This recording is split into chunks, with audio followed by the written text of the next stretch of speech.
Our deepest fear is not that we are inadequate. Our deepest fear is that we are powerful beyond measure.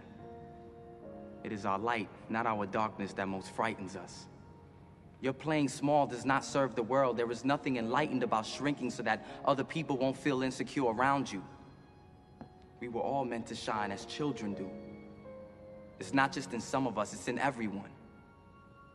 And as we let our own light shine, we unconsciously give other people permission to do the same. As we are liberated from our own fear, our presence automatically liberates others. All right, on the ropes out here with Jaron Ennis. Just got finished 12 good rounds, man. How you feeling right now? I'm feeling great, man. I was in there having fun. Was working on a few things, you know, for fight night, staying sure, that's it. Man, how excited are you, man? May 14th, IBF title eliminator. I'm very excited. I can't wait, you know. This, like I said, like I always say, this the one right here, and it's gonna be right in line for you on the IBF. You know, I want to go back a little bit because for those that don't know, you're a Showtime fighter now. How did that all come about with the deal that you made with Showtime Boxing? I mean, it came about, you know, we always fight on Showtime anyway, so just, we love what Showtime be doing. We love the way they treat us, you know. So me and my team went back, you know, we worked some things out. Now, you know, Mr. Catch Your Body on Showtime, so you might as well call you Mr. Showtime now. You know, speaking of that, Mr. Showtime, Mr. Catch Your Body, only other fighter, I believe, who had that type of deal, I believe, was Floyd Mayweather. Yeah. How special is that knowing, man, that only other fighter who had that type of deal was Floyd Mayweather, and now you're in that position? I mean, that's a blessing, you know. I know many more will come, you know. The more I progress, the more I keep, you know, getting better and better, and the more the more I show Showtime my talent. So I know it's gonna rise even more. So it's a blessing, you know, to be one of the few. Now, being a Showtime fighter, how difficult will it be to make fights? What I mean by that is, you know, how everybody always talk about being on this side of the street or with this promotional company. How will you be able to make the big fights being a part of a Showtime fighter? I mean, I feel like the fight's gonna be easier, like now. Oh, okay. I feel like it's gonna be easier now, and I feel like I'm gonna be able to get anybody I want, and all the fights that I want. So after this fight, you know, not looking past, you know, my opponent on May 14, but we got business in hand on May 14. After we do damage May 14 and make a big statement, it's bigger and better fights, you know. Top guys. Now, Boost, was it true that you had the opportunity to be your own headline, but you chose to be the co-main event on the Charlo? Why was that? I was gonna fight April 30th, you know, in Showtime. I was gonna fight in Atlantic City, but you know, it's just a bigger stage. May 14 is a bigger stage, you know, a bigger crowd, more celebrities. You know, I need to get my fan base up, so I'd rather do that, you know, and be able to, you know, show my talent on that big stage, a high level stage like that. After that, I feel like I'm gonna be headlining from here on out, maybe even pay-per-view. So I just gotta look great, and that's what I'm gonna do. You know, that's a great point what you said. By going out to the West, you get to build a whole new fan base out there that might have not had a chance to see you being out here on the East Coast, or if they hadn't had a chance to see you on Showtime. But now they get to see you live and in person on a big card, being a co-main event. And who knows, man? You might be the star of the night, man. Yeah, that's the goal, you know, to look great, you know, take over the card and do my thing, you know, and be victorious and do it in big fashion like I always do, you know, knockout. Now, one of the big things they always talk about, you and experience. But for people that don't know, man, you've been boxing since before you can walk, man. In a walker, it's a story that a lot of people might not know about. You being in the walker and seeing your dad throw punches at the heavy bag and you immolating. I've been around this boxing game all my life. I had two big brothers in this boxing game. They fought on ESPN, Showtime, Showbox. They fought on all TV stages. I've been around this all my life, and I've been sparring professional fighters since I'm about 12, 13, 14 years old. So I've been around this game for a long time. I know what I'm doing. Like I said, this ain't nothing new to me. They don't know that because they have yet to see me go past the 6th round, and they don't know I get stronger as the round goes on. I get stronger and smarter as the round goes on. You know, I was gonna ask you that because you know you had an opponent for the first 6 rounds, then you got a fresh opponent for the last 6 rounds, and it seemed like you got stronger and sharper as the rounds go on. How are you able to do that? I mean, I don't know. You know, I just but boxing is mental too. So you just gotta put the mental and physical together. And when they put the fresh guy in, I already be warm. So for real, I feel like I got the advantage. So I'm already warm. I'm already sharp. I just be in there, you know, figuring things out, working on different things. You know, setting my shots up for fight night. Now let's speak on the 147. I know you had a chance to see the Errol Spence fight against Ugas and the damage that he did to Ugas, man. What's more impressive to you, the big knockout or really physically breaking a man down for 12 rounds? For me? Yes. I feel like breaking somebody down and making them quit is worse than knocking somebody out, you know? No fighter want to quit or be broken down. I feel like breaking another fighter down is better than a knockout. Now, you've always said it, because I'm not even going to ask, man. You always want the top dogs in the division. You've always talked about that. Now, compare, you know, with Errol Spence, the level of opponents he faced compared to Crawford, who would you say had the tougher road? A tougher road?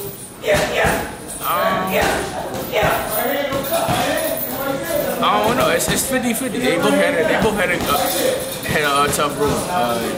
You know, Spence, all his fights is at 47, but he fought some tough guys on the way up.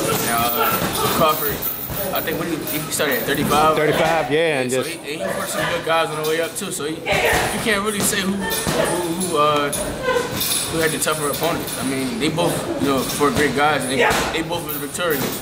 So I don't know. You know, with those two, man, they really holding up. Now, I'm not gonna say holding up. A lot depends on those two in that fight of how the 147 division will play itself out, because Earl already said if he can't get the fight with Spence, he's moving up. With that being said, you're already in the IBF Eliminator coming up.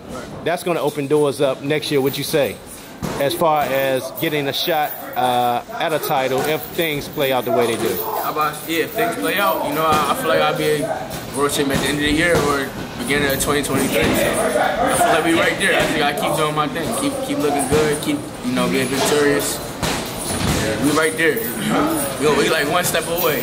Is it frustrating for you though, man? Because it's like you this close, man. To like, it's not frustrating. I'm about to say at the end of the day, I'm getting better. I'm still, you know, learning and getting better each and every day, working on things. So I'm not worried about it. I know my time gonna come. Cause I'm be at the top of it for a very long time. My time taking a little longer, but I know I'm be at the top for a very, very long time. So it's worth the wait. Now, your thoughts, because I know you would definitely want that fight, man. The fight with Virgil Ortiz, man. What would you think about that? You said what I think about the fight? Yeah. Me and him? I love that fight. I love that fight. That'd be a great fight for the fans. Everybody want to see it, so why not? You know, I love it. You know, you one of the fighters, man, that will fight anyone. Yeah, now, with the crop of young fighters like what you see right now, I want to get your thoughts on it. What you see with a young Devin Haney who decided to take a pay cut and everything to go for that legacy, the undisputed over in Australia. What's your thoughts on that? Yeah, why not? Yeah, that was great. That was a great thing. He better on himself, you know, and why not? Yeah, I think he's gonna do his thing. I think he's gonna be undisputed at 135. Another young fighter I wanted to get your thoughts on, Shakur Stevenson. Yeah. You know, he been doing like you, man. He's like, look, I want the best of the best. And Bob finally had no choice, man, make that fight with him and Oscar Valdez. How do you see that fight going? That's a great fight. I feel like Shakur gonna do his thing. You know? I feel like Shakur gonna break him down, and it's gonna be a great fight. But I feel like Shakur gonna break him down, and it's gonna be easy for him. You know, a lot of people talking about passing the torch. You know, with the Floyd situation. You know, a lot of great group of young fighters in the game now. But when it's all said and done, will we be hearing about the next Boots? Most definitely. I feel like, you know what I mean, because people always want to say you the next Floyd or this and that. No, I'm the first Boots. Ennis, yeah. First Boots. You know. How important is that to you, man? That's very important. I want to have my own legacy. You know, put on for my own. you know, people that I got behind me, and you know, I got kids and stuff that's watching me, and even the older guys. So you know, I gotta put on, and that's what I'm gonna do. So stay tuned. You know, I noticed that, man. You really enjoy being in the gym. Yeah. That's like your home, man. And like you said, you work with the young kids. What is that like working with them and they seeing you on the big stage like that? Is that inspiration for them? Yeah, it's most definitely an inspiration for them. That's why I gotta, you know, stay on the right path, you know, and give them tips. And even when I'm in here, I help them out, give them pad work and stuff like that, and tell them what to do. And even when they sparring, I tell them things to do. So yeah, so I just love being in the gym. I don't know. I mean, if you ducking work, I feel like how you gonna call yourself a warrior if you ducking work? I don't understand that. Yeah, exactly. Yeah. So yeah, it was confusing. I want to say name, but I don't want to talk about it. No, but it was good though. But with all said and done, man, I truly appreciate you, man, and giving me the opportunity to come in. Man, your dad the best, man. I ain't gonna lie, man. I'll never forget, man, on his 65th birthday, man, him wearing that on the ropes, man. That lit me up, man. Like I said, man, I've been following you for a long time, man. One of my favorite fighters out there, man. I definitely, man, hoping, man, big things, man. Thank you for coming down. Appreciate you, man. I truly appreciate it, man. Very humble, man, but hey, man. When you get that in that square circle, man, it's a whole nother animal in there. I don't know what be going on, man. I got something. You might as well call me Clark Kent. I'm like Superman. It's something in your eyes, cause when I was like, God damn, you looking at me crazy. But I see you was in the middle of the heat of the battle in the ring. Your eyes, man. Yeah, I be locked in. Are you locked in? I be locked in, and I be in there having fun, doing me, man. It's my happy place, man. Like I said, when I get in that ring, even though I'm fighting, I just be zoned out, having fun. I don't be worrying about nothing. I be in my happy world, my own spot. I had to ask this, man. Have you? What's the hardest punch you ever taken from somebody? I don't know, cause I really don't get hit clean with clean with shots. I take away, I roll with a lot of shots too. So, but I don't know.